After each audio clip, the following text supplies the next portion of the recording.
And welcome back to Washington Commanders Insider. Today, we're going to be talking about Wes Welker joining the Washington Commanders. We're going to be talking about the impact that is going to have on the team.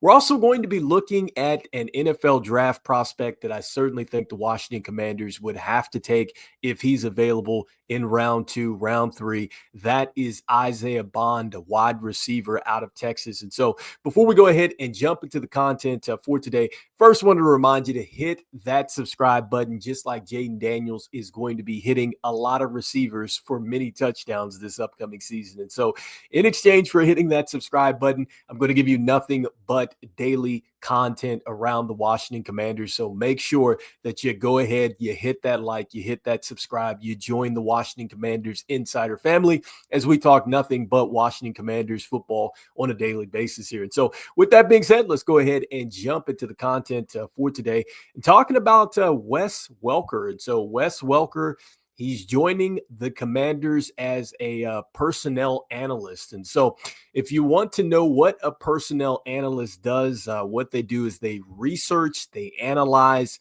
they look at data related to players and teams and really provide the insights and recommendations for improving performance, scouting, and player evaluations. And so ultimately speaking, you're evaluating players and essentially you're contributing to the strategy here that the Washington Commanders would need to take, obviously, to continue to build out the team. And so, I think that this is huge when you look at this because Wes Welker is a guy that has been in 4 Super Bowls. And so he has a ton of experience at getting to the top.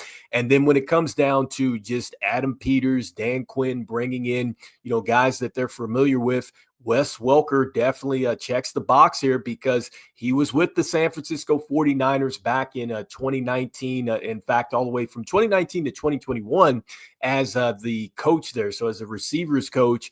And then he also played with Cliff Kingsbury in college as well. So they were teammates in Texas Tech. And so a lot of familiarities here with Wes Welker and him coming to the building. And so I think that, look, you get the experience of a guy that has been to the top. You get a guy that has done it at a high level with an elite quarterback in this league.